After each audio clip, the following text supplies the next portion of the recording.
Assalamualaikum warahmatullahi wabarakatuh. Alhamdulillahirabbil alamin.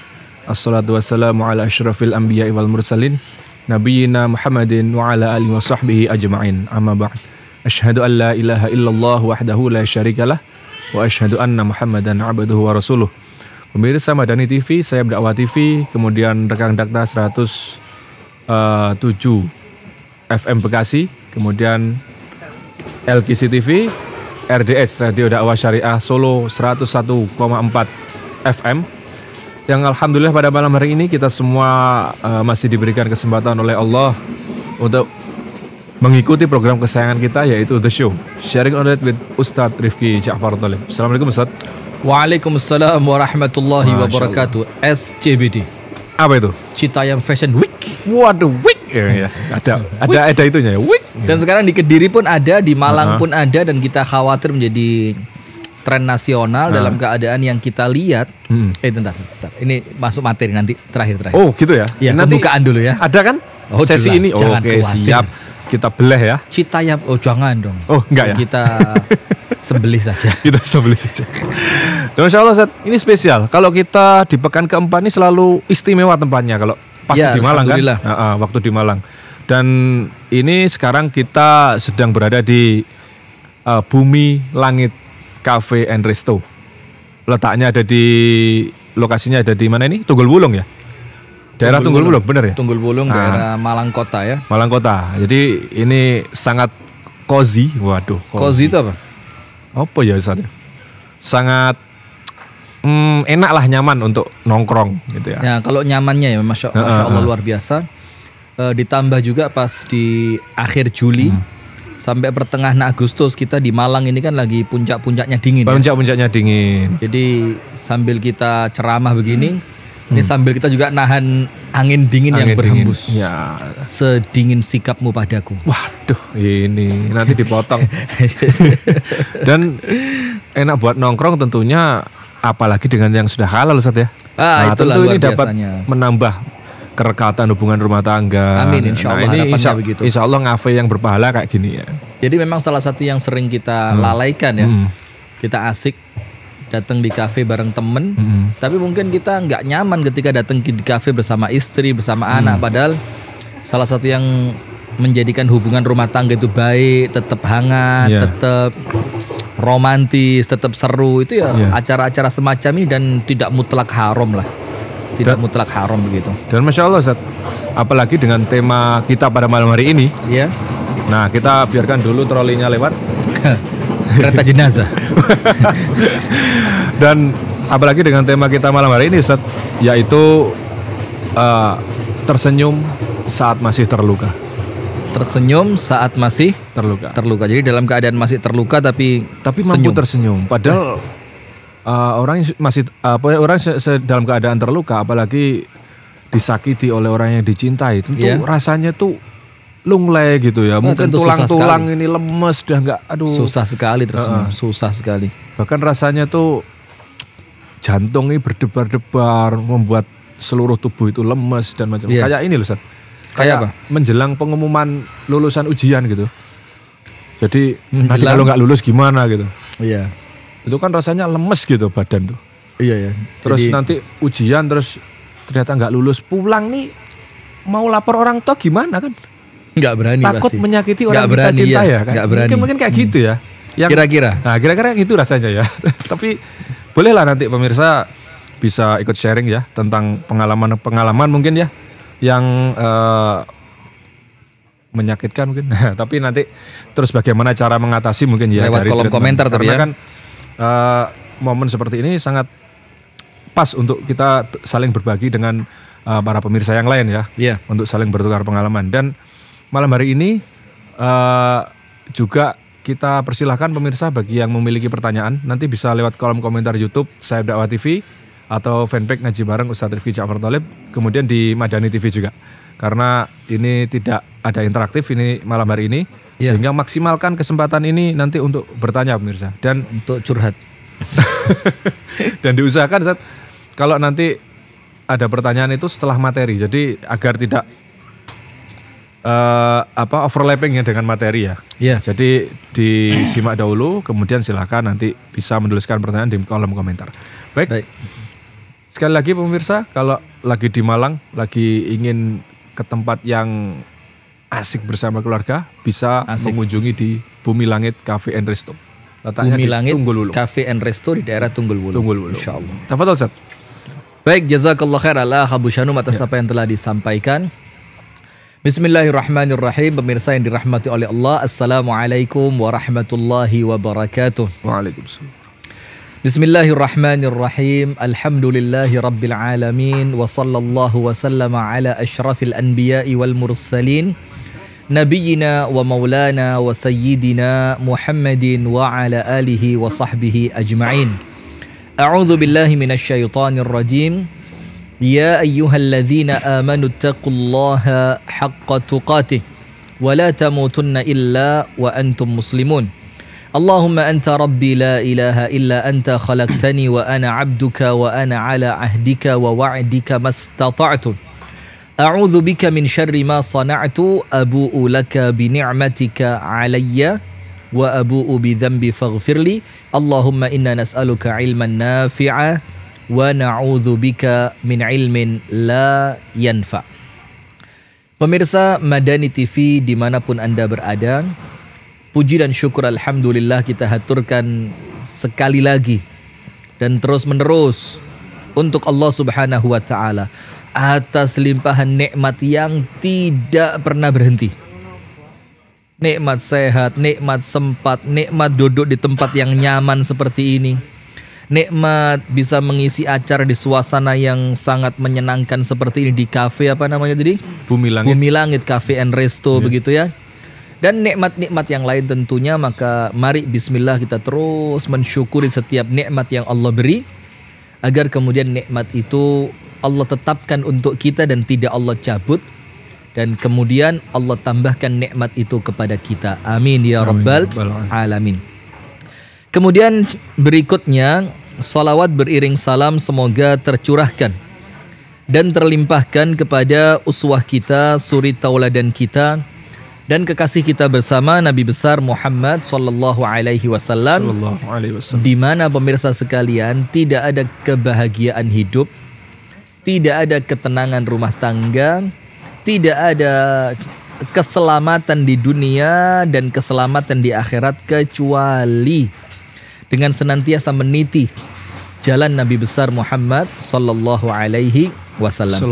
Pemirsa yang dirahmati oleh Allah, tersenyum saat masih terluka. Nah, ini penting sekali untuk kita bahas.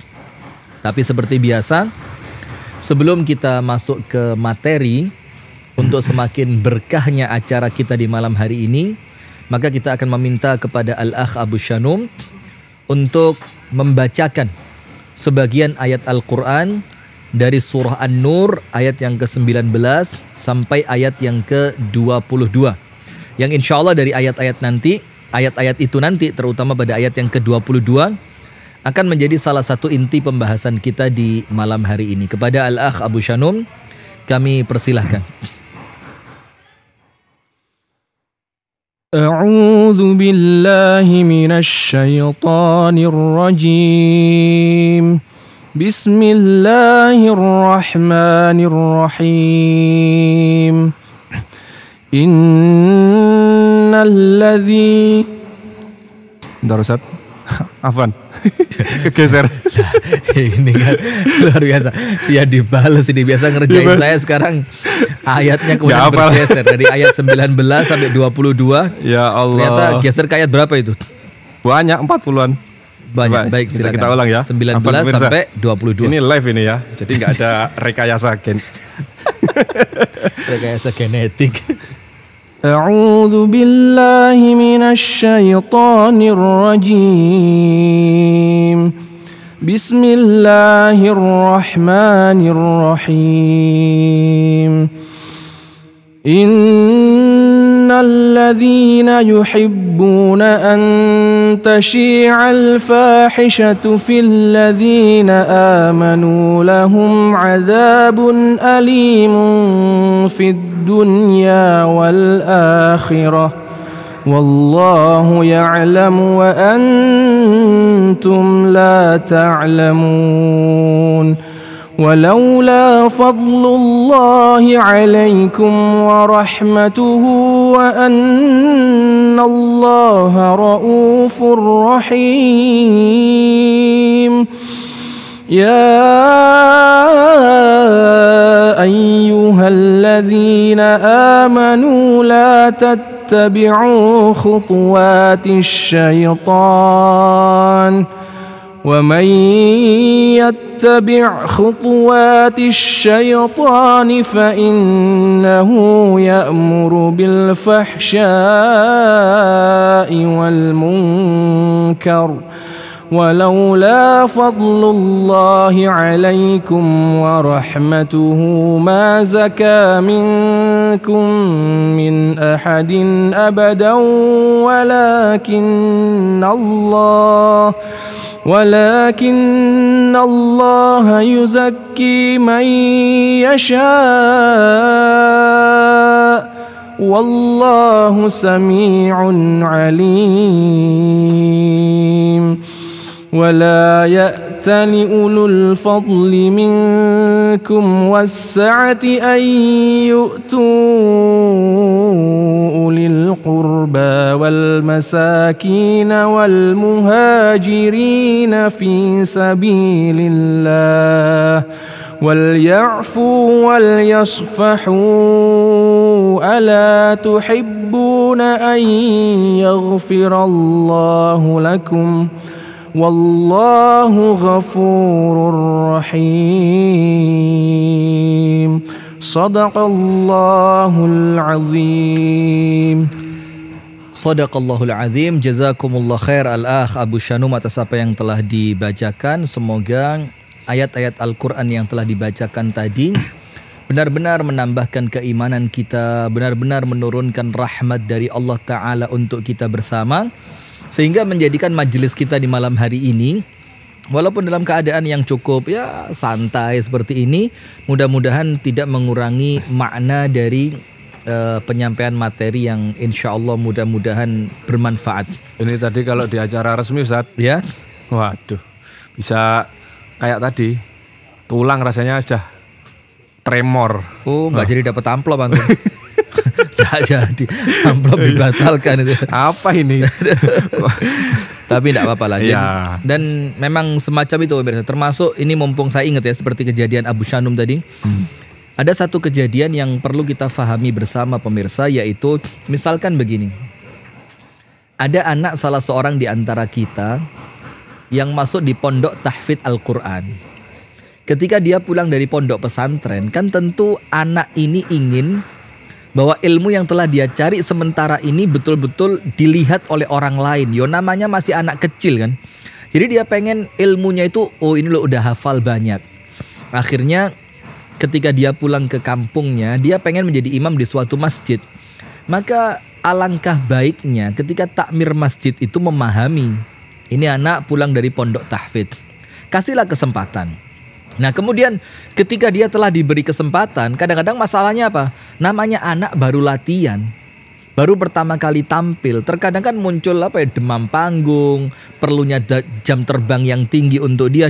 Maka mungkin dia melakukan kesalahan. Nah biasanya banyak di antara takmir masjid itu yang kemudian langsung menyalahkan, menjatuhkan, dan menjadikan anak ini semakin drop. Padahal seharusnya semangati terus. Kasih semangat, bilang salah itu biasa, kamu kan masih latihan. Toh nanti kami ini kan bakal meninggal dunia, kamu yang bakal meneruskan. Maka kira-kira ya seperti itu. Jadi di masjid-masjid kita ini kan kadang-kadang yang generasi tua itu merasa terancam, tergeser oleh yang masih muda. Padahal kalau mereka mau sadar, tentu kan masanya berbeda ya. Sudah selesai masa mereka, sekarang waktunya masa yang muda-muda untuk dan kemudian kisahnya ulama zaman tampil. dulu Ustaz ya, justru kalau punya murid yang lebih pandai dari malah senang. Malah senang. Jadi itulah harapan kita bisa berlapang dada begitu. Baik, kita akan mulai masuk ke materi, yaitu tersenyum saat masih terluka. Sekarang begini, ala Abu Shanum, antum pernah terluka enggak? Terluka pernah. Apa itu ceritanya? Naik sepeda, jatuh. La haula wala terluka. quwata illa billah. Yang maksudkan bukan luka fisik. Yang kita maksudkan tuh luka disakitin orang lain, dikhianati karyawan, atau antum punya temen yang akrab tapi kemudian antum ditelikung, atau jangan-jangan antum yang nelikung dari belakang.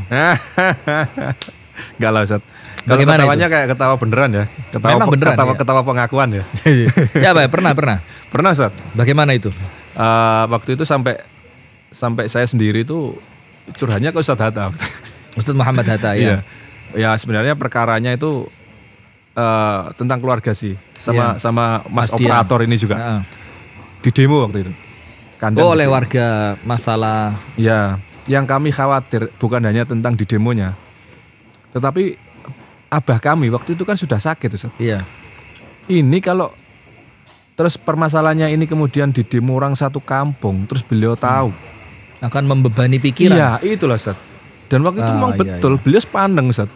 Betul sepaneng, terus kayak udah kalau beliau ada pikiran tuh biasanya diem gitu, terus kemudian drop waktu itu. Ya Allah ya. Nah, itu yang kami sangat khawatirkan, dan kemudian itu merasa kami ikut tersakiti gitu. Iya, dan antum waktu itu tersenyum atau malah cemberut? Ya tentu enggak bisa senyum sudah. Enggak bisa senyum sudah. Nah, itu sulit banget. Nah, maka insyaallah pemirsa Madani TV dimanapun Anda berada, dan teman-teman sekalian yang menyaksikan tayangan Sayap Dakwah TV, kita akan uraikan di malam hari ini bukan untuk menggurui, tapi kemudian untuk menjadikan kita ya sedikit mudah lah untuk tersenyum ketika kita sedang terluka. Nah, poin pertama, ini kebiasaan kita ya. Sampai ketika saya ketemu beberapa ustadz itu, waduh ini mainnya poin-poin terus nih.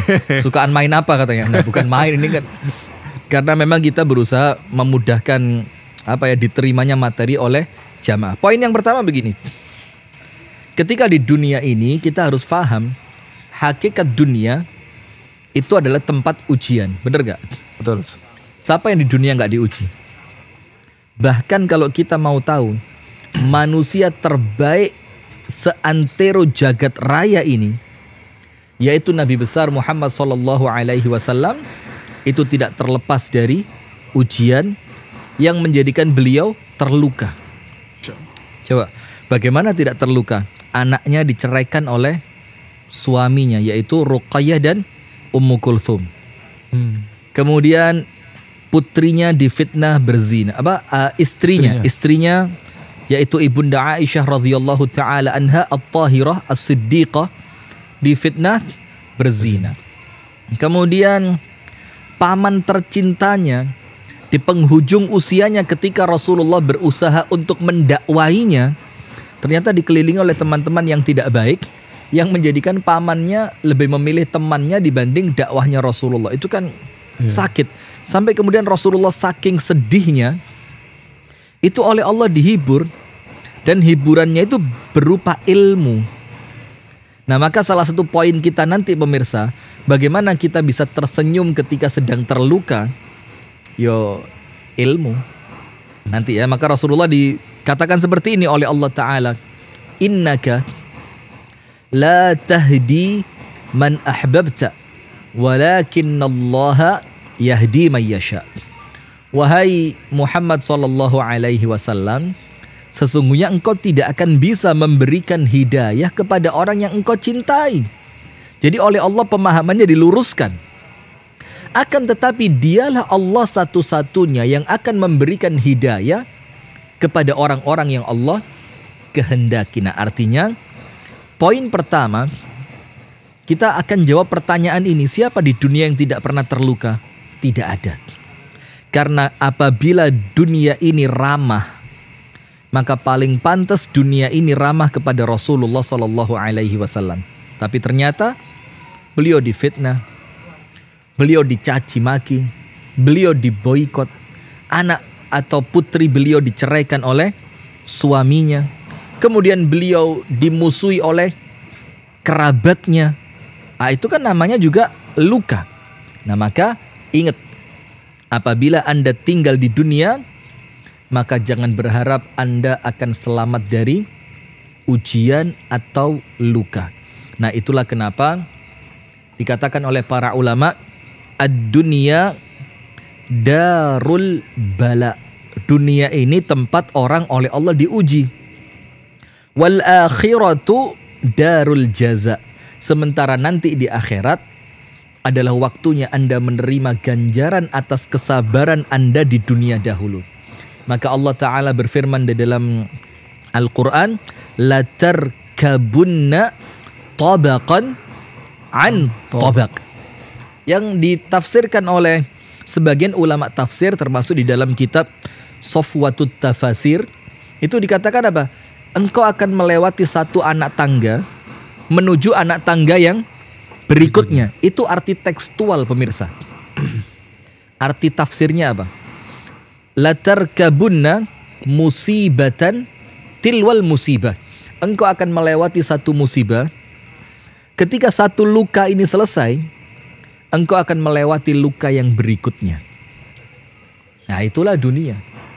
Nah, maka ayo siapkan mental, siapkan hati, siapkan kedewasaan, bahwasannya memang kita tinggal di suatu negeri yang negeri ini penuh dengan luka. Poin kedua, dari tersenyum saat masih terluka. Poin keduanya begini pemirsa yang dirahmati dan diberkahi oleh Allah Subhanahu wa Ta'ala. Apabila kita hidup bersama manusia, maka tidak seorang pun yang hidup bersama manusia kemudian tidak disakiti. Udah nggak usah jauh-jauh lah. Kita ini paling sayang sama siapa sih? Orang tua. Sempat nggak merasa tersakiti oleh orang tua? Sempat. Dan kami pun sama. Iya. Artinya orang yang paling sayang sama kita pun itu kita menganggap mereka, kamu nyakitin saya. Iya kan? Nah, kemudian dari sini ketika kita orang yang paling kita cintai pun menyakiti, dan saya pernah mengalami itu. Jadi kakak saya ada 3, saya anak keempat. Nggak ada seorang pun di antara mereka yang dimasukin pesantren. Ya kan? Iya. Di rumah makan pagi, makan siang, makan malam. Enak masakannya Umi, enak masakannya. Iya, dapat amanah. Oh, iya. Sop buntut, rawon, rames. Di pinggir jalan raya persis, mudah aksesnya. Perlu coba pemirsa. Ya. Konten ini mengandung iklan.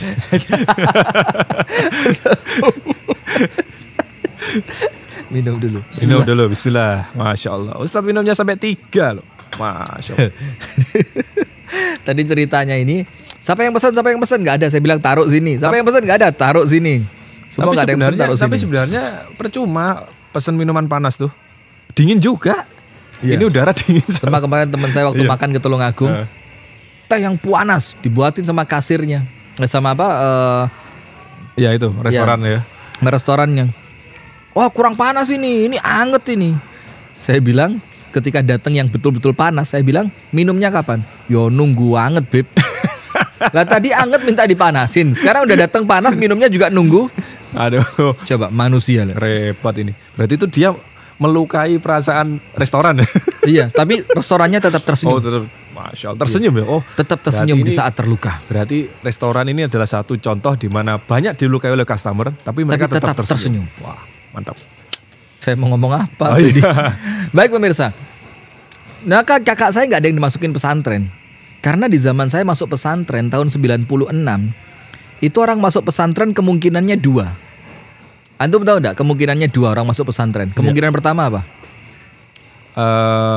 Ini medot apa namanya? Putus ya? Bolos. Gini. Gimana? Di zaman saya kan belum seperti sekarang. Sekarang kan Masya Allah ya, pesantren itu kan udah kayak sekolah favorit. Di dalamnya maksudnya. Oh iya. Kemungkinan orang masuk pesantren itu loh. Karena apa? Karena 2. Nomor 1. Nakal. Iya. Yang kedua, bodoh. Dan saya alhamdulillah bukan karena yang kedua. Saya karena yang pertama. Dianggap sama umi saya nakal. Wah, ini Rifki kalau nggak dipondokin bahaya ini. Waktunya saya protes kan. Saya bilang, wah mama ndak adil gitu. Ini nggak masuk pesantren. Tiap hari di rumah, makan di rumah, istirahat di rumah. Masa saya masuk pesantren? Nah, artinya Anda jangan berharap kumpul bareng manusia kemudian tidak dilukai. Apalagi orang yang kumpulnya tiap hari. ketemu tiap hari. Maka kadang-kadang ada candaan yang kelewatan, ada ucapan-ucapan yang mungkin menyakiti hati. Karena apa ya? Karena memang kumpulnya setiap hari kan begitu. Nah, maka dengan itu An-Nabi SAW mengingatkan kita dengan peringatan yang luar biasa. Ini apa ini? Jus kunyit kayaknya. Enggak ya? Jus kunyit. Bismillah. Ana coba dulu ya, biar enggak ngira-ngira. Bismillah. Gulanya di bawah. Jadi Ustaz, orang sekelas orang tua saja Ustaz ya, yang seperti itu hidup bersama kita, artinya merawat kita, itu saja bisa melukai Ustaz ya. Artinya menurut kita ya. Nah, kita tunggu dulu, sabar. Oh iya, sabar. Oh iya, antum ceritain dulu lah, boleh. Menurut kita saja mereka kita anggap melukai. Apalagi setelah kita sendiri berumah tangga, ketemu orang baru yang bakalan akan hidup bersama kita. Oh, paham saya kan, ya. Saya kira cara pandang tadi. Menurut orang lain tidak melukai, menurut kita melukai. Nah, itu nanti, tapi masuk akal juga itu. Nah, sekarang begini pemirsa. An-Nabi SAW bersabda di dalam hadis yang sahih yang kurang lebih seperti ini. Alladzi yukhalitun nasa wa yasbiru ala adahum khairun min alladzi la yukhalitun nasa wa la yasbiru ala adahum. Seorang manusia yang suka kumpul dengan orang lain. Jadi gaul dia. Orangnya itu humble gitu. Humble itu yang dari hidung itu kalau pas flu itu. Oh bukan. Bukan, humble itu yang ini. Nah ini humble. Itu humble. Oh humble. Antum tahu enggak humble itu apa? Yang kalau ada panci panas kita ngangkatnya pakai humble itu. Jampel. Oh jampel itu ya. Jowo Iram. Baik begini. Jadi Rasulullah mengingatkan kita, orang-orang yang kumpul bareng manusia, dia kesukaannya gaul, dia orangnya itu akrab dengan orang lain, gampang berteman, gampang menyapa, gampang gampang asik dengan orang lain. Kemudian dia sabar ketika diganggu. Apa Rasulullah katakan? Khairun. Maka orang itu jauh lebih baik dibandingkan siapa? Dibandingkan alladzi la yukhalitun nasa wa la yasbiru ala adahum. Dibandingkan orang yang tidak senang kumpul, orang yang tidak suka gaul, orang yang terus tinggal di rumah tidak pernah kumpul orang, dalam keadaan ketika diganggu dia tidak sabar. Maka di dalam hadis ini pemirsa, kita tahu bahwasannya Rasulullah menegaskan kalau kamu kumpul bareng manusia pasti disakiti. Tapi Rasulullah bilang kunci untuk menyelesaikannya cuma satu. Kuncinya apa? Sabar. Karena jangan menuntut orang lain untuk senantiasa memahami kita. Tapi bagaimana kemudian kita yang menyesuaikan orang lain agar setiap tindak tanduk kita, pola gerak kita tidak menyakiti orang lain. Maka Rasulullah bilang, orang yang senang kumpul dan sabar ketika diganggu. Itu lebih baik dibanding orang yang tidak suka kumpul. Dan Rasul katakan biasanya orang kalau tidak senang kumpul-kumpul itu apa? Tersinggungan. Baper. Orangnya kalau bahasa sekarang gampang baper. Orang cerita apa? Ngomongin nyindir saya nih, nyindir saya. Orang kasih contoh apa? Loh, kok kayak rumah tangga saya dijadiin contoh sama Ustadz? Ada loh, saya di Japri loh. Oh iya. Bikin materi kajian, the show seperti ini Senin malam Selasa gini. Bikin materi kajian. Ustadz, rumah tangga saya ya dijadikan tema pengajian. Tak bilang GR banget. Cerita juga nggak pernah ya? Hah? Cerita juga nggak pernah. Nggak pernah. Tapi kemudian, maka itu poin yang kedua pemirsa. Jadi kalau Anda ingin tidak disakiti, maka ada salah seorang ulama yang ditanya oleh muridnya, ya Syekh, ya Imam, uridu baitan bijiwarin nasi la yaghtabun wala yahsudun. Oh, saya kepingin satu rumah. Tolong beritahukan kepada saya Syekh, di mana saya dapat rumah itu. Saya kepingin satu rumah yang di rumah itu saya bertetangga dengan tetangga yang tidak pernah ghibah, tidak pernah hasad, tidak pernah menyakiti. Ada nggak kira-kira? Antum tahu di mana tempatnya? Hutan.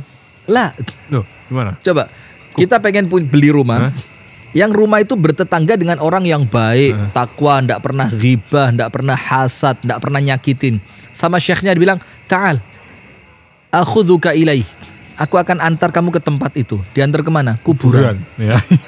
Beneran, diantar ke kuburan. Dibilang, "Huna makanu, di sini tempatnya. Kalau kamu mau cari lingkungan, kalau kamu mau cari masyarakat, kalau kamu mau cari teman atau tetangga yang tidak hasad, tidak ghibah, tidak menyakiti, maka di kuburan ini tempatnya," gitu.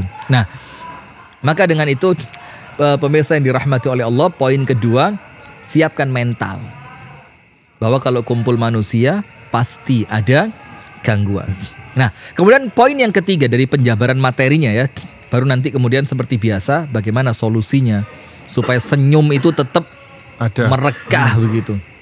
Dalam keadaan kita sedang puncak-puncaknya tersakiti, apalagi yang nyakitin orang terdekat seperti yang kita tulis di caption begitu ya. Orang terdekat yang kita harapkan justru dia yang menolong kita, dia yang memahami kita, ternyata justru dia yang menyakiti. Nah, Dan terdekat itu kalau kita masukkan ke dalam rumah tangga, bukan hanya terdekat Ustaz, tapi satu-satunya orang yang menjadi harapan kebahagiaan kita, artinya pasangan kita, itu yang betul. menyakiti. Nah, itu kan berat kita. Itu. Karena setelah itu kita mau kemana lagi? Kan ini harapannya cuma ini gitu. Iya, kita kalau ada masalah curhat kita yang paling aman kan kepada pasangan. Bahkan ada anekdot begini, pemirsa sekalian. Ibu-ibu tahu nggak, kalau mau curhat yang aman betul, nggak mungkin diceritain ke orang lain. Aman, nggak mungkin diceritain udah. Curhatnya kepada siapa? Suami. Kenapa curhat kepada suami itu aman, nggak mungkin diceritain orang lain? Karena ketika Anda curhat, suami nggak dengerin. Jadi aman. Jadi suami cuma gini, oh gitu ya? Oh masa? Serius? Kok bisa ya? Nah, padahal nggak dengerin. Jadi besok ketika istrinya pergi, dia nggak akan cerita ke orang lain. Oh dia aja nggak dengerin kok. Nah, udah. Poin yang ketiga pemirsa yang dirahmati oleh Allah Subhanahu Wa Taala, mengenai disakiti ini adalah masalah persepsi saja. Antum paham nggak? Disakiti itu hanya masalah apa? Persepsi. Seperti yang antum bilang tadi, yang anak kira antum mau ngomong begini kan? Seperti orang tua. Orang tua marah sama kita, terus kita merasa, wah orang tua jahat nih, gak penyayang. Orang tuanya teman saya enak tuh, anaknya dimanja, dibeliin ini, dibeliin itu, gak disuruh ini, gak disuruh itu. Nah, ini masalah persepsi dari seorang anak saja. Yang ketika orang tua menginginkan kebaikan, dengan cara yang orang tua yakini itu untuk kebaikan anaknya, iya kan? Iya. Dan itu pun haknya orang tua kan untuk meluruskan. Ternyata kemudian si anak berpersepsi, persepsi si anak ini, orang tua saya jahat, dia nyakitin saya. Nah, antum merasakan seperti itu? Kalau kerasnya orang tua, menurut anak apa? Menyakiti. Menurut orang tua? Menyayangi. Karena kan tidak mungkin orang tua akan membiarkan anaknya lepas begitu saja tanpa arahan, tanpa diluruskan, tanpa diberikan bimbingan, kan begitu. Termasuk orang lain kepada kita. Ketika kita merasa tersakiti, sekarang cek dulu persepsi kita bahwa kita tersakiti ini bener nggak? Bener nggak kita tersakiti? Atau jangan-jangan kita yang cuma baper aja? Contoh, di suatu pengajian kita tertidur.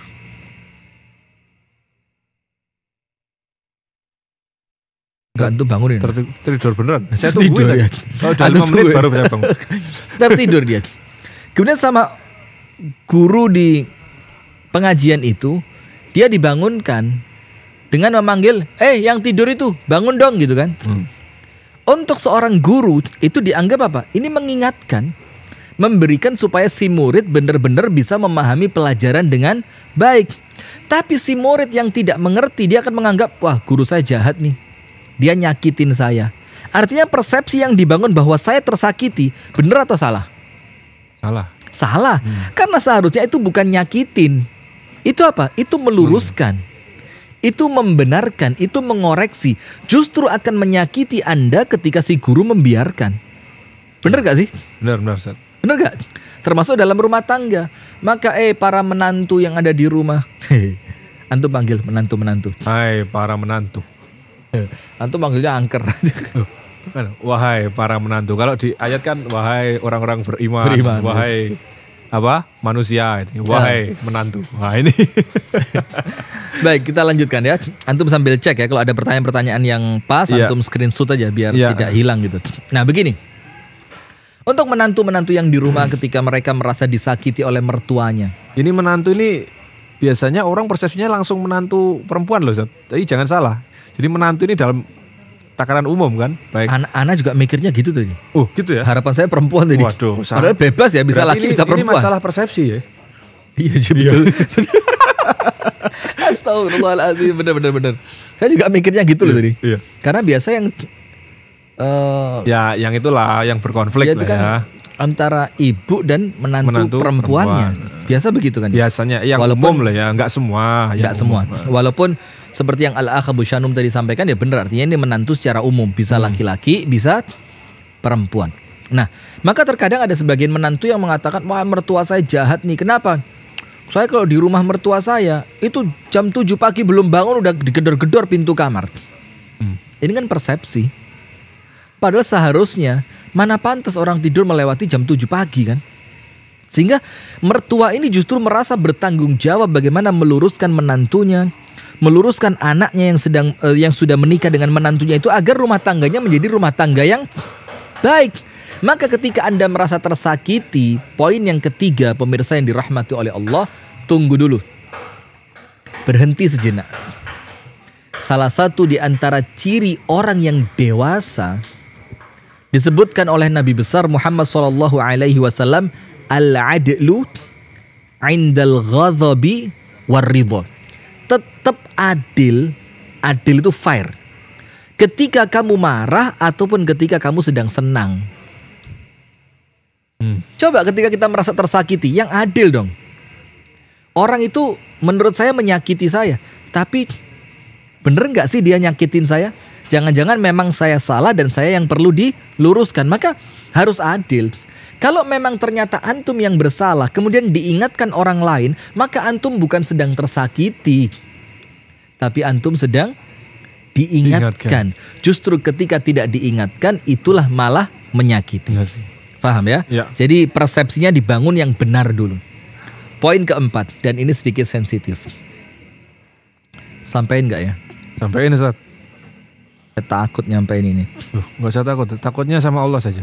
Hah? Takutnya sama Allah saja Ustaz. Takutnya sama Allah saja? Iya, jangan sama netizen. Bukan sama netizen. Iya, kenapa? Sama yang lain. Oh, sama yang lain. Begini, ini untuk wanita, perempuan yang merasa tersakiti ketika suaminya menikah lagi. Oh. Sebenarnya poin keempat ini mirip-mirip dengan poin yang ketiga, sekedar masalah persepsi saja. Bener gak suamimu menyakiti begitu kan? Maka selama suami itu benar-benar menjalankan apa yang telah Allah gariskan di dalam syariatnya, dan dia menjalankan itu sesuai dengan aturan-aturan yang Allah telah gariskan, dan kemudian tidak ada kezaliman kepada istri pertama yang dia lakukan, kebutuhannya tetap dipenuhi, perhatian tetap dicurahkan, anak-anaknya masih dinafkahi, ada waktu untuk istrinya. Nah, maka ketika dia menikah lagi, entah istri pertamanya yang merasa seperti itu, atau istri keduanya, atau istri ketiga, atau bahkan yang keempat, mereka merasa tersakiti dengan adanya poligami tersebut, maka perhatikan. Jangan sampai Anda membenci syariatnya ketika yang bersalah adalah oknumnya. Bisa difahami nggak? Ya. Nah, ini kembali juga mirip-mirip dengan persepsi sih. Tapi artinya kan bukan syariat poligaminya yang salah kan? Nah, maka sekarang kita bahaslah SJBD. Wah, sebentar Ustaz. Ini panjang yang nomor 4 ini. Saya mau hentikan kok antum panjangin. Tidak bisa. Tidak bisa. Gimana? Karena gini Ustaz, kemarin itu setelah kita posting video quote kalau nggak salah ya, yang isinya itu jangan menjadi pelakor dan pebinor itu. Iya. Kemudian kita juga sampaikan di caption itu hadisnya tentang bahwa setan itu salah satu prestasi tertingginya adalah memisahkan antara suami dan suami istri. dan istri. Itu kemudian di kolom komentar ada yang baper, Ustaz. Gimana Loh, itu? Ustaz, jangan posting seperti ini, itu bisa menghilangkan sunnah 2, 3, 4. Paham maksudnya poligami? Iya. Nah, nampaknya tetap saja masih banyak yang salah paham, Ustaz. Bahwa mereka menyamakan, Antara mereka merebut, menghalalkan antara merebut atau dalam arti kata poligami yang diawali syariatkan. poligami yang diawali dengan selingkuh, yang pada akhirnya menikah. Mereka membela itu. Nah, ini kan sebenarnya pembahasan yang berbeda begitu loh. Iya, jadi yang kita Antara- maksudkan pemirsa ketika kita mengatakan pebinor atau pelakor, perebut bini orang atau perebut laki orang, ngerebut suami orang, itu ya tentu yang kita maksudkan bukan syariat poligami yang betul-betul sesuai tuntunan, itu enggak ngerebut. Tapi juga bukan berarti kemudian untuk membenarkan poligami yang terjadi setelah terjadinya perselingkuhan. Iya.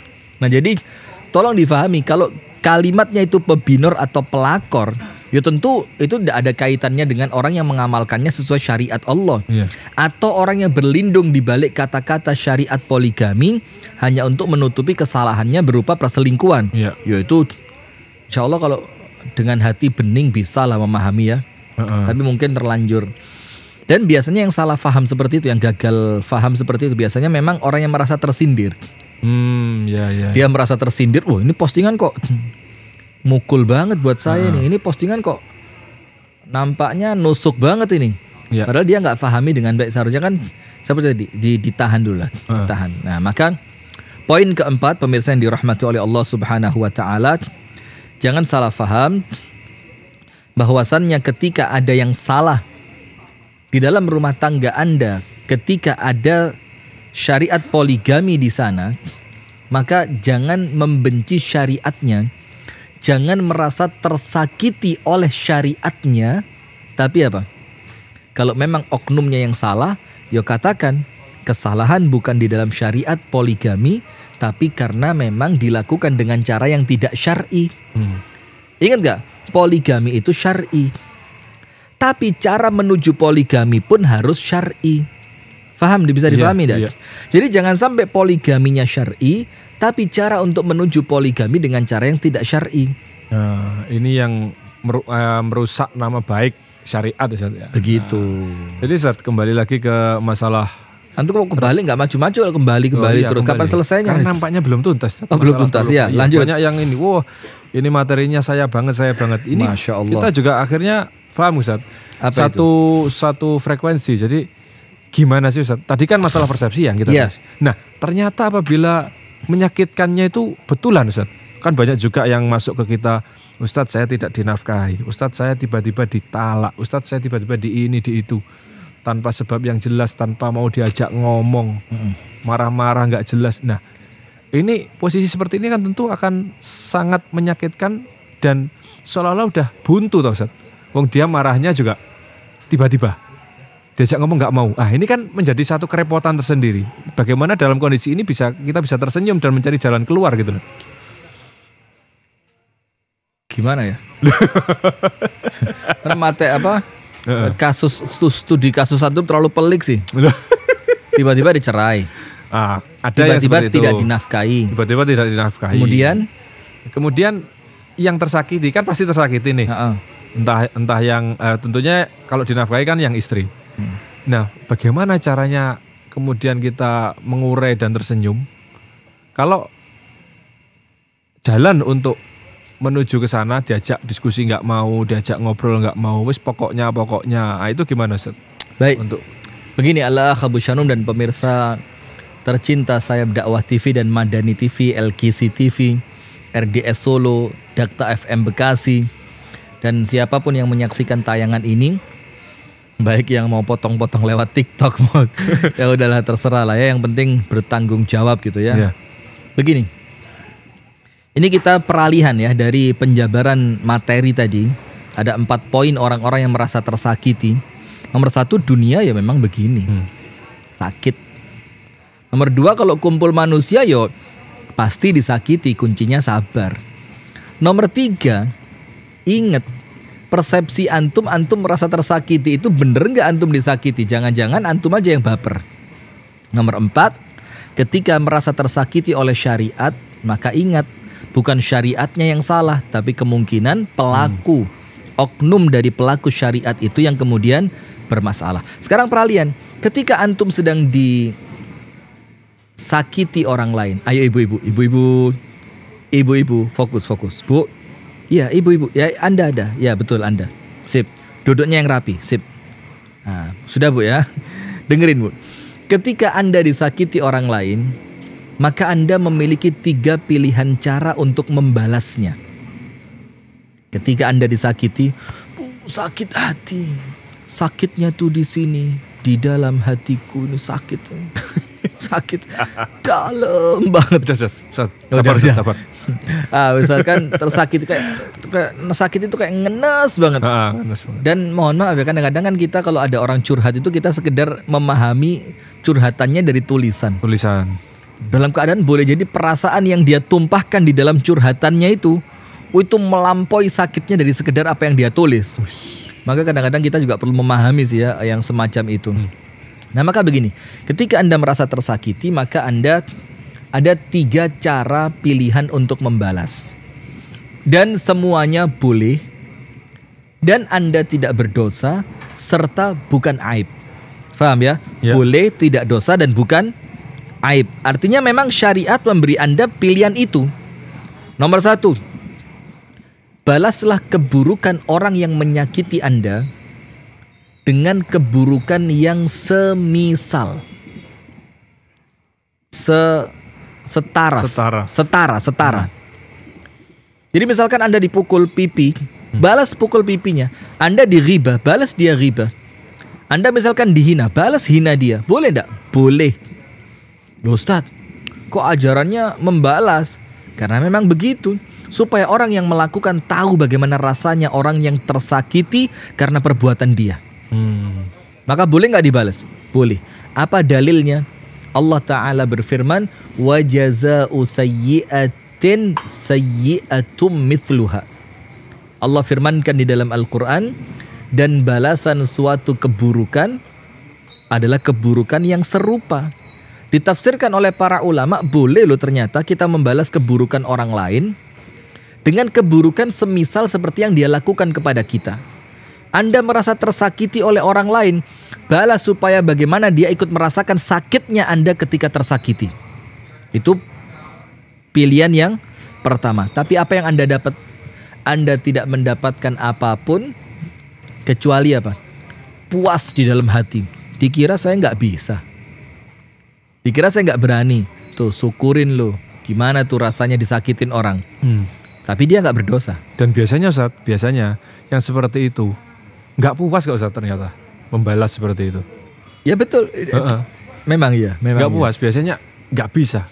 Kurang ini aku balas. Kurang ya. Lah, karena merasa kurang. Dorongannya bukan dari kebaikan, tapi dorongannya dari keburukan. Dan keburukan itu tidak pernah memunculkan kepuasan. Dan ini quote keren nih, orang yang melakukan keburukan tidak ada endingnya. Sementara kebaikan endingnya surga. Masya Allah. Endingnya kepuasan, endingnya ketenangan, endingnya kebahagiaan, kan begitu. Itu yang pertama. Silakan dibalas, tapi Anda nggak dapat apapun kecuali sekedar mungkin perasaan bisa membalas. Bisa saja. Membalas gitu aja ya. Bisa balas. Cara yang kedua, ketika Anda disakiti orang lain, Anda punya pilihan apa? Biarkan dia di dunia jangan dibalas, tapi tagih dia kelak di akhirat. Di hadapan Allah Subhanahu wa Ta'ala. Ketika di saat itu tidak ada kezaliman, di bawah pengadilannya Allah yang maha adil, dihisap langsung oleh Allah yang hisapnya paling teliti. Nah, ketika Anda membiarkan orang yang menyakiti Anda di dunia, tapi Anda tagih untuk berupa pahala yang Anda dapatkan kelak di akhirat, apa dalilnya? Biarin di dunia. Kamu menghina saya, udah biarin, nanti di akhirat kita ketemu. Gitu kan? Oh, kamu ambil duit saya, udah biarinlah di dunia, nanti biar di akhirat Allah yang mengadili. Apa dalilnya? Insya Allah semua pemirsa tahu mengenai hadis yang berbicara tentang orang yang bangkrut. Ketika An-Nabi sallallahu alaihi wasallam bersabda, "Atadruna manil muflis?" Tahukah kalian siapa orang bangkrut itu? Para sahabat jawabannya ya tentu duniawi banget kan. Apa jawabannya? Yaitu orang yang berdagang, dagangannya habis, duitnya nggak ngumpul. Rasulullah bilang, minus sudah, minus tenaga, minus tempat, segala macam minus. Rasulullah sallallahu alaihi wasallam mengatakan, bukan itu yang saya maksud. Al-muflisu min ummati, orang bangkrut dari umatku adalah mereka yang datang pada hari kiamat membawa pahala sholat. Anda sholat kan? Membawa pahala puasa, tentu Anda puasa kan? Membawa pahala sedekah, Anda juga sedekah. Baca Al-Quran, Anda baca Al-Quran. Bawa pahala haji umroh, Anda lakukan semua itu. Tapi orang ini yang datang ke akhirat membawa pahala sedemikian rupa banyaknya, ternyata pernah memukul si fulan, pahalanya diambil oleh si fulan yang dipukul. Pernah menggunjing si fulan, pahalanya diambil sama si fulan yang dia gunjing. Pernah memfitnah si fulan, pahalanya diambil oleh si fulan yang pernah dia fitnah. Pernah mencurangi si fulan, pahalanya diambil sama si fulan yang pernah dia curangi. Dan datang berbagai macam orang-orang yang pernah dia zalimi untuk menuntut balas kepadanya di hari kiamat. Kalau pahalanya habis, sementara yang nuntut masih banyak, maka Allah jadikan dosanya orang yang terzolimi ditanggung oleh orang yang menzolimi. Ini pilihan kedua. Sabar sejenak di dunia, tuntutnya di mana? Di akhirat. Ya sedikit lebih baik dibanding yang pertama. Tapi untuk pemirsa podcast The Show Senin malam Selasa, itu pilihannya ketiga. Kita tidak menganjurkan dua pilihan pertama. Nah, yang ketiga. Yang ketiga. Apa itu, Ustaz? Tidak membalas di dunia dan tidak menuntut di akhirat. Terus pertanyaannya, saya dapat apa? Di dunia nggak balas, nggak mukul, nggak gunjing, nggak menghina. Terus di akhirat saya juga nggak nuntut buat dia. Maka terus saya dapat apa? Allah Ta'ala langsung yang menanggung ganjaran untuk Anda. Maka Allah Ta'ala berfirman di dalam Al-Quran, "Faman 'afa", barang siapa yang memaafkan, wa aslaha, memperbaiki hubungan dengan tidak menuntut kelak di hari kiamat. Apa yang dia dapatkan? Fa ajruhu 'ala Allah, balasannya langsung Allah yang memberi. Misalkan begini, apabila antum ana sakitin, terus antum nuntut ana, Allah kasih dari kezoliman yang ana lakukan kepada antum pahala cuma secangkir. Ini ukuran kezoliman yang saya lakukan, Anda dapat pahala satu cangkir dari kebaikan yang saya lakukan. Ini kalau nuntut. Kalau tidak nuntut, Allah kasih 1 galon kebaikan.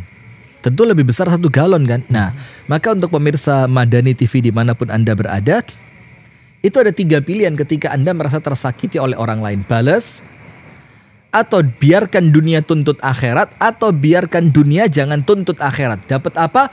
Allah langsung yang akan memberi ganjarannya. Nah, misal begini, Ustaz. Saya bingung, saya mau minum yang mana ya? Cappuccino? Ya. Bukan lemon tea, ini peppermint tea. Ini jus leci. Waduh. Saya minum yang mana enaknya? Kok enak sekali ya bisa milih ya? Antum kan nggak ada pilihan. Nggak ada pilihan ya. Berarti cuma satu. Belum makomnya. Belum makomnya, masih jauh. Baik, gimana? Ini, Ustaz. Kalau misalkan ya kita dizalimi orang, misalkan dizalimi, terus gini, Ustaz. Iya. Ya Allah, karena doa orang terzalimi kan makbul, Ustaz ya. Betul. Terus kita ngomong, ya Allah, saya dizalimi dengan posisi saya yang dizalimi ini, saya gunakan untuk berdoa kepadamu, saya ingin diganti dengan surga. Jadi itu gimana, Ustaz? Itu termasuk kepada pilihan yang mana? Jadi dia juga mengabaikan orang yang dizalimi. Itu masuk pilihan yang ketiga. Ketiga ya. Dia boleh tidak membalas dan dia tidak menuntut. Dan itu sebenarnya beda kasus kan. Ini kasusnya keutamaan orang yang ketika tersakiti, terzolimi, itu kan disebutkan oleh An-Nabi SAW di antara 3 doa yang tidak tertolak itu doaul mazlum, doanya orang yang teraniaya. Maka ketika kita teraniaya, kita punya 1 kesempatan doa terijabah. Maka sayang sekali kalau doa yang mustajab ini kita gunakan untuk berdoa yang jelek kan. Kenapa tidak kita gunakan waktu yang mustajab ini untuk berdoa dengan doa yang baik? Ya Allah, kuatkan kesabaranku. Ya Allah, berikan keistiqomahan kepadaku. Ya Allah, masukkan aku ke dalam surga tanpa hisab dan tanpa adab. Diterima nggak sama Allah? Diterima karena dia posisinya apa? Terzalimi. Tapi mungkin nggak gini Ustaz. Ini pertanyaan lanjutan.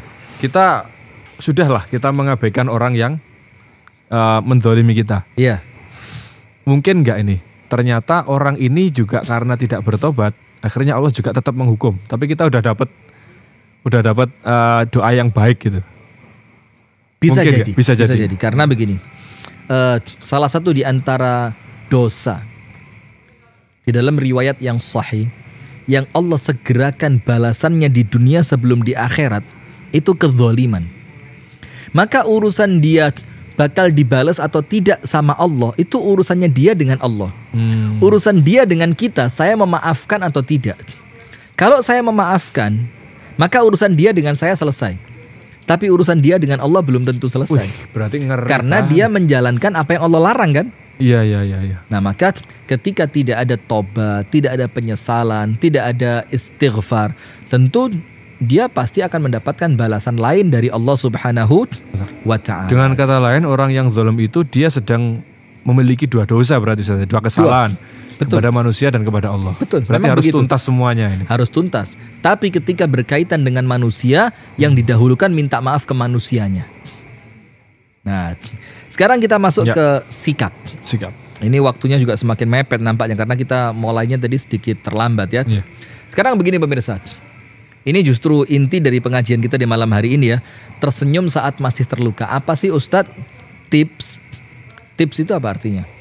Cara-cara atau cara. Kasih rumus dong Ustadz. Biar kemudian senyum ini tetap merekah di bibir saya. Ini kan kiasan ya. Artinya bagaimana kita ridho, kita tetap husnudzon, kita tetap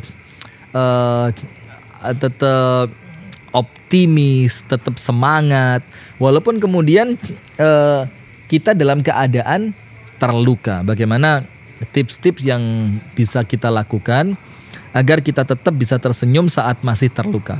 Yang pertama, ini poin yang keren-keren sekali saya rasa. Nomor 1, yakini bahwa orang yang tersakiti oleh orang lain, pada hakikatnya dia sedang diuji oleh Allah lewat orang tersebut. Siapapun orang itu. Siapapun. Maka misalkan saya disakiti oleh tetangga saya, maka memang sengaja Allah kirimkan dia sebagai ujian buat saya kan. Saya sedang terkena musibah. Sementara di dalam hadis yang sahih, Rasulullah SAW bersabda, "Man yuridillahu bihi khairan yusib minhu." Barang siapa yang Allah inginkan kebaikan untuknya, maka Allah berikan kepadanya musibah. Itu poin pertama. Berarti ketika kita tersakiti, kita kena musibah, ini Allah sedang menginginkan kita baik. Mana mungkin Allah kepingin kita baik lah kok kitanya nangis. Kan gak lucu. Loh, sementara keinginan itu ketika Allah yang menginginkan, pasti terjadi apa enggak? Pasti terjadi. Pasti. Idza arada syai'an ayyaqula lahu kun fayakun. Tidak ada yang mustahil bagi Allah. Ketika Anda terkena musibah, apapun, Anda disakiti orang, sakit hati banget karena omongan orang, karena hinaan dari orang lain, karena fitnahan dari orang, maka ingat saat itu, Anda sedang diinginkan kebaikan oleh Allah datang pada Anda. Sementara yang menginginkan Allah, maka pasti kebaikan itu akan datang. Nah, maka ketika kebaikan itu sedang dinantikan kedatangannya dan pasti datang, maka untuk apa Anda menangis kan? Saatnya Anda apa? Tersenyum. Poin kedua. Suatu hari Abu Bakar As-Siddiq radhiyallahu taala anhu wa ardahu itu duduk bersama An-Nabi sallallahu alaihi wasallam. Ketika Rasulullah sedang duduk bersama Abu Bakar, maka datang seorang laki-laki mencaci maki Abu Bakar. Abis kamu ini abis. Dan Rasulullah, apa yang Rasulullah lakukan? Jalisun yatabassam. Rasulullah sekedar duduk, tidak membela Abu Bakar. Dalam beberapa keadaan Rasulullah malah tersenyum. Coba, ini sahabatnya disakitin orang dengan lisannya, Rasulullah cuma apa? Tersenyum. Kemudian ketika falamma radadtu alaihi ba'da qawli, kata Abu Bakar radhiyallahu anhu, ketika aku mulai balas orang ini sedikit dari omongannya dia, tiba-tiba apa? Rasulullah berdiri dan Rasulullah meninggalkan saya. Kemudian Abu Bakar kaget, loh tadi saya dicaci maki, saya disakiti, engkau diam. Ketika aku mulai membela diri, engkau berdiri dan engkau pergi. Maka oleh Abu Bakar Rasulullah dikejar, didatengin. Terus Abu Bakar tanya, ya Rasulullah, aku dihina, aku disakiti, engkau diam. Ketika aku mulai membalas sedikit dari ucapannya, engkau berdiri dan kemudian engkau pergi. Apa Rasulullah katakan? Ya Abu Bakar, tadi waktu engkau duduk diam tidak membalas, saat itu malaikat-malaikat Allah berada di atas kepalamu dan dia membelamu. Sekarang lihat, ketika Anda tersakiti dan Anda tetap memunculkan senyuman, malaikat yang bela Anda. Tapi ketika engkau mulai membalas, maka malaikatnya pergi, posisi malaikat digantikan setan. Rasulullah mengatakan, maka aku tidak mau duduk bersama dengan setan. Berarti ingat poin yang kedua, ketika Anda merasa tersakiti, cukup diam, nikmati, yakini bahwa Anda sedang dibela oleh malaikat-malaikat Allah, dan kemudian malaikat-malaikat itu sedang membalaskan keburukan orang tersebut untuk Anda. Poin ketiga, bagaimana kemudian tetap tersenyum dalam keadaan masih terluka. Ini kisah sering sekali disampaikan. Tapi kemudian kita perlu terus mengulangnya untuk pengingat buat diri kami pribadi, buat pemirsa sekalian, dan insya Allah buat siapapun yang mendengarkan tayangan ini. Kisah antara Abu Bakar As-Siddiq yang kemudian putrinya yang notabene adalah istri dari An-Nabi SAW, yaitu Ibunda Aisyah, difitnah dengan fitnahan yang sangat keji, yaitu difitnah melakukan zina, wal'iyadzubillah. Ternyata singkat cerita, setelah kisah fitnahan ini terbongkar, ternyata ketahuan salah satu yang memfitnah dalangnya adalah sepupunya Abu Bakar yang bernama Mistah. Masih family ya? Sepupu, dekat. Dalam keadaan si Mistah ini laki-laki miskin yang semua keperluan sehari-hari kehidupannya dibiayai oleh Abu Bakar. Makannya, pakaiannya, uangnya, rumahnya, semua dari Abu Bakar. Akhirnya Abu Bakar As-Siddiq radhiyallahu ta'ala anhu merasa marah. Dan nampaknya kok ya memang pantas ya marah. Loh, ini putriku. Dalam artian yang lain dia juga masih kerabatmu wahai Mistah. Dalam keadaan engkau orang miskin yang semua kebutuhanmu aku bantu. Kok tega-teganya engkau memfitnah putriku? Maka ketika Abu Bakar marah, maka Abu Bakar bersumpah dengan nama Allah bahwa mulai hari ini Abu Bakar As-Siddiq tidak akan membantu Mistah. Biarin dia mau melarat, dia mau miskin, dia mau kelaparan, itu urusannya dia. Karena memang dia pantas mendapatkan itu. Tak lama setelah sumpah Abu Bakar untuk tidak akan kembali membantu Mistah, Allah turunkan ayat Al-Quran pada surah An-Nur ayat yang ke-22. Di mana Allah Ta'ala berfirman, وَلَا يَأْتَلِئُ الْفَضْلِ مِنْكُمْ وَالسَّعَةِ أَيُّؤْتُوا أُولِي الْقُرْبَى وَالْمَسَاكِينَ وَالْمُهَاجِرِينَ فِي سَبِيلِ اللَّهِ. Yang artinya kurang lebih, tidak pantas, tidak selayaknya orang yang memiliki keluasan rezeki, orang yang memiliki keutamaan seperti Abu Bakar, itu bersumpah untuk tidak mau membantu kerabatnya, untuk tidak mau membantu orang-orang miskin, untuk tidak mau membantu para muhajirin. Maka Allah firmankan, وَلْيَعْفُوا وَلْيَصْفَحُوا. Hendaknya engkau maafkan dan hendaknya engkau berlapang dada. Ala tuhibbuna ayyaghfirallahu lakum? Bukankah kalian ingin diampuni oleh Allah? Wallahu ghafurur rahim, dalam keadaan Allah maha pengampun lagi maha penyayang. Nah, ayat ini Abu Bakar ngerti, ini ayat buat saya nih. Terus bagaimana? Berarti Allah menginginkan saya memaafkan Mistah. Saya berlapang dada atas apa yang Mistah lakukan yang itu menyakiti saya. Dengan jaminan apa? Allah akan berikan ampunan untuk saya. Maka al-jaza'u min jinsil amal, balasan sesuai dengan amalan. Maka tersenyumlah Anda, karena ketika Anda tersakiti dan kemudian Anda berlapang dada untuk bisa memaafkan, saat itu ampunan Allah sedang datang kepada Anda. Yang terakhir, poin yang keempat, yaitu kisah dari kehidupan An-Nabi SAW ketika beliau SAW itu melakukan Fathu Makkah, pembebasan kembali kota Makkah. Dalam keadaan ketika Rasulullah di Makkah Al-Mukarramah, 13 tahun perjuangan awal Rasulullah disakiti, difitnah, dicaci maki, diboikot, dihina. Semua bentuk cacian, makian yang menyakitkan hati Rasulullah terima. Percobaan pembunuhan. Berkali-kali. Sampai puncaknya permusuhan kan, berusaha untuk dibunuh gitu. Tapi ketika Rasulullah kembali ke kota Makkah, dalam keadaan Rasulullah memiliki pasukan yang begitu besar dan orang-orang kafir Quraisy di kota Makkah tidak memiliki kemampuan untuk melawan bahkan membela diri, dan Rasulullah mengumpulkan semua pasukan dan orang-orang kafir Quraisy di sekeliling Ka'bah, apa yang terjadi? Orang-orang Quraisy mulai ketakutan.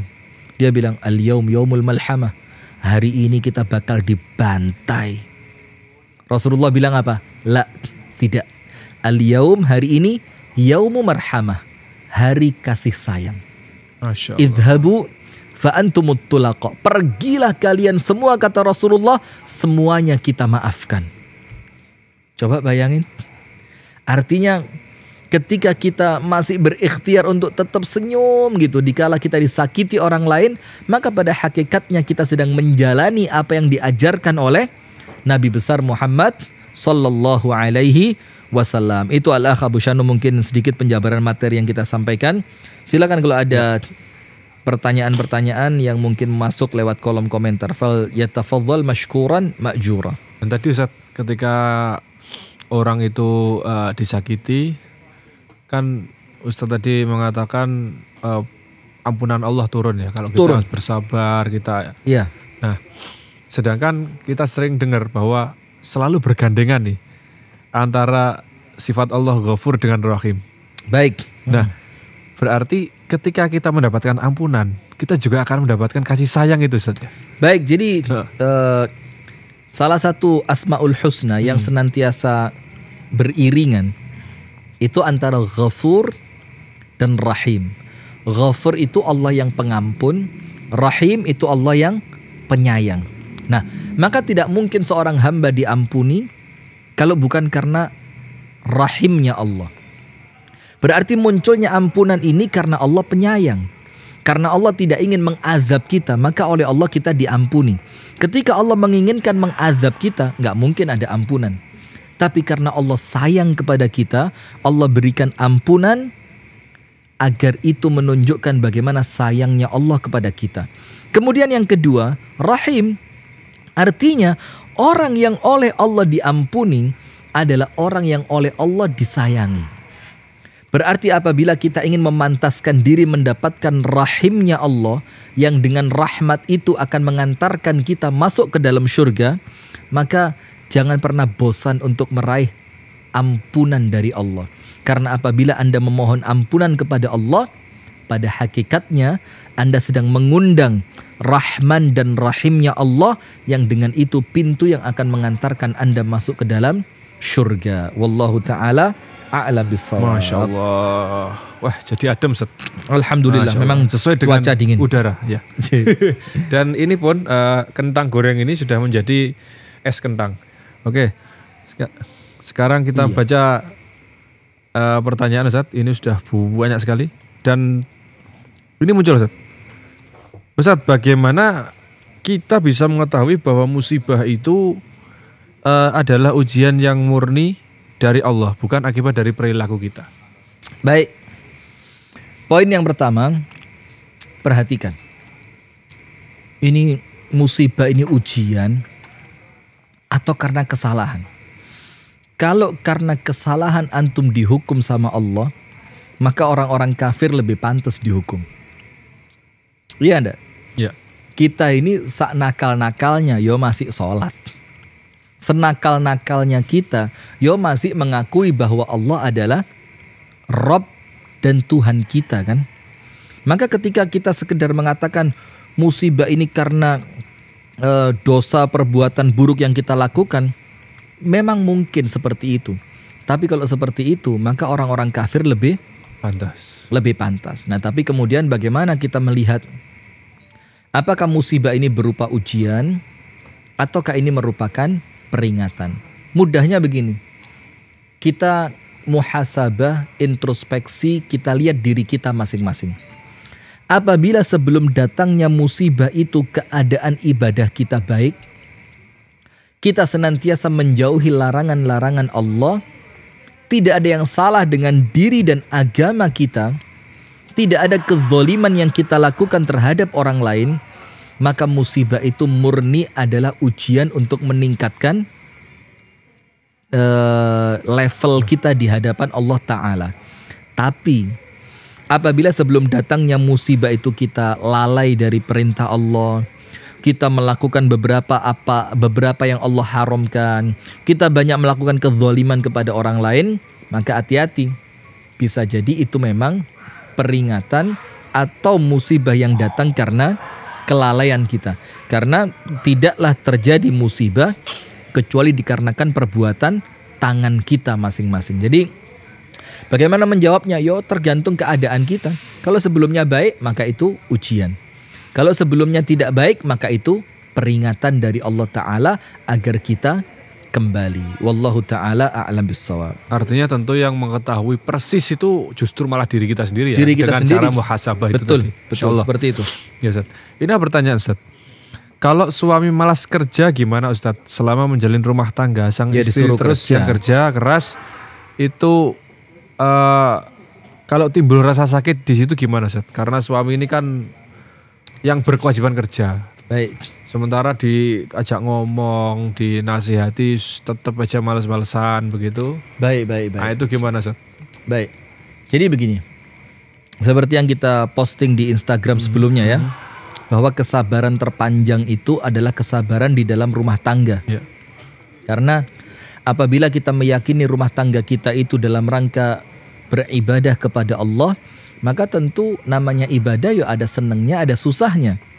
Maka itu yang kemudian perlu kita sabari ketika muncul perkara-perkara yang kurang kita harapkan, tidak kita inginkan. Nah maka seperti studi kasus seorang suami yang malas bekerja, maka di sini Anda perlu terus mengingatkan dia bahwasannya kewajiban suami adalah memberikan nafkah kepada istri. Di mana Allah Ta'ala berfirman, Ar-rijalu qawwamuna 'alan nisa bima faddalallahu ba'dahum 'ala ba'din wa bima anfaqu min amwalihim. Karena seorang suami yang menafkahkan sebagian hartanya untuk rumah tangganya. Nah, berarti ingatkan dia bahwasannya suami tugasmu adalah mencari nafkah. Ketika suami tidak mencari nafkah karena ada alasan syar'i, sakit, atau karena masalah-masalah yang lain, pailit, dan istri bisa membantunya dengan cara yang tidak dilarang oleh syariat, maka silahkan membantu dengan penuh kesabaran dan keikhlasan. Ketika Anda merasa sakit hati karena suami tidak bekerja, maka ya sudah, Anda bisa ngapain? Nomor 1, sabar. Nomor 2, mengeluh kepada Allah Ta'ala, dalam tanda kutip Anda berdoa, Anda curhat sama Allah. Kemudian yang ketiga, komunikasi dengan suami. Jangan-jangan dia tidak bekerja karena ada masalah yang perlu diselesaikan bersama. Nomor 4, carikan solusi. Boleh jadi Anda punya kenalan yang bisa menerima lowongan kerja, Anda punya orang tua yang mungkin bisa memberikan modal kerja, kan begitu. Jadi untuk mengurangi kemungkinan sakit hati, ayo bismillah, kita ikhtiarkan masing-masing apa yang mampu kita lakukan. Nah ini susahnya kalau suami itu pengennya Ustaz, yang malas-malasan tadi ya, pengennya itu dia tetap bisa rebahan tapi dibayar. Nah ini gak ada solusinya Ustaz ya? Ya apa ya? Ini Repot. Nah, sekarang kembali SCBD nih. SCBD, kita masuk ke SCBD sejenak. SCBD. Nanti bisa Dan, dipotong ya. Saya mohon untuk dipotong ya. Hah? Jadi begini, kita mengingatkan ini dalam rangka saling bertakwa kepada Allah, wa tawassaw bil haq wa tawassaw bis sabr. Karena kita lihat SCBD ini sekarang bukan cuma di Jakarta. Apa itu SCBD? Ya Citayam Fashion Week. Pokoknya yang fashion yang di Iya. jalanan itu ya. Karena masalahnya sekarang bukan cuma di Jakarta tren itu. Beberapa hari yang lalu saya lihat postingan teman-teman di kota Kediri. Sudah ada. Beberapa hari yang lalu teman-teman di Malang juga cerita. Ada juga Ustadz di Malang di daerah Kayu Tangan. Maka artinya bukan lagi di daerah yang jauh, tapi daerah yang sudah dekat di sekitar kita. Maka yang pertama, Rasulullah SAW mengatakan, sinfani min ahlin nari lam arahuma. Ada 2 calon penghuni neraka yang aku belum melihat mereka sekarang. Sekarang oleh Rasulullah belum dilihat di zaman Rasul, tapi nanti di zaman kalian akan kalian lihat. Siapa salah satunya? Rasul katakan, nisaun kasiyatun ariyatun ma'ilatun mumilatun ru'usuhunna ka'asnimatil bukhtil ma'ilah. Seorang wanita yang berjalan berlenggak-lenggok dengan rambut semacam punuk unta yang mereka lan yadkhulnal jannata walan yajidna rihaha. Mereka tidak akan masuk surga dan tidak akan mencium aromanya. Sementara tempat jalan raya itu semua orang lewat di sana sehingga memungkinkan semua di antara kita melihatnya. Ini kemaksiatan besar, dan yang semacam itu Rasul katakan perempuan yang berlenggak-lenggok semacam itu tidak akan masuk ke dalam surga, bahkan tidak akan mencium aromanya. Yang kedua, kita lihat ternyata menjadi ajang LGBT. Laki-laki bertulang presto. Jadi tulangnya habis keluar dari panci presto. Gembu. Nah, mohon maaf ya, mungkin itu istilah bercandaan lah. Tapi intinya dari orang-orang yang LGBT. Laki-laki yang pakai kaos bagaikan perempuan, pusernya kelihatan, jalan lenggak-lenggok, ciuman laki dengan laki di depan kamera. Nah, ini kan sesuatu yang mengundang laknat dari Allah. Sementara Rasulullah SAW mengatakan Allah Ta'ala melaknat seorang laki-laki yang bergaya seperti perempuan, dan Allah Ta'ala melaknat seorang perempuan yang bergaya seperti laki-laki. Dan kemudian yang ketiga, ingat, keberkahan suatu daerah itu bergantung dengan ketakwaan penduduknya. Apabila keburukan-keburukan itu kita biarkan, maka keburukan-keburukan ini akan memancing azab dari Allah, memancing musibah dari Allah. Maka seharusnya kita seorang muslim tidak berhenti dari melakukan al-amru bil ma'ruf wan nahyu 'anil munkar. Barakallahu fikum. Masya Allah. Sudah ya? Insya Allah Sudah, kita lanjutkan lain kesempatan. Sebenarnya masih banyak ini, tapi ya karena memang udah terlalu malam, larut ya. Mungkin kita akan ini Ustaz, jadikan potongan kecil-kecil pertanyaannya, bisa dijawab mungkin ya. Insya Allah. Karena kita sudah terlalu lama berjanji nih Ustaz mengenai ini. Allah Jadi Akbar. Antum nanti, ya, bukan kita. Saya. Antum. Oh iya ya. Ya wis, saya nggak apalah. Nanti biar nggak kualat. Oke. Amin. Amin. Baik. Jadi pemirsa, kita cukupkan pertemuan malam hari ini. Insya Allah kita ketemu lagi di program The Show di Senin mendatang. Insya Allah semoga Allah tetap berikan kita istiqomah untuk mendampingi pemirsa di rumah. Kita sharing bersama untuk saling memperbaiki diri. Amin. Amin ya rabbal alamin. Ada kurang lebihnya, ada kurangnya, ada sesuatu yang kurang berkenan di hati para pemirsa. Kami mohon maaf yang sebesar-besarnya. Kita akan insya Allah kumpulkan pertanyaan ini. Nanti tolong ya Mas Arif, nanti tolong diagendakan supaya bisa kita bikin video mengenai satu pembahasan mendetil lagi nanti tentang pertanyaan-pertanyaan di kolom komentar, karena kasusnya banyak sekali Ustaz, variatif banget gitu. Masya Allah. Dari dulu sebenarnya banyak ya. Kitanya aja yang nggak tahu lah kenapa. Mohon maaf pemirsa, sekali lagi semoga apa yang kita sampaikan di malam hari ini besar manfaatnya untuk kita semua. Amin amin ya rabbal alamin. Kita tutup dengan doa kafaratul majelis. Subhanakallahumma bihamdika asyhadu an la ilaha illa anta astaghfiruka wa atubu ilaik. Alhamdulillahirabbil alamin. Assalamualaikum warahmatullahi wabarakatuh. Waalaikumsalam.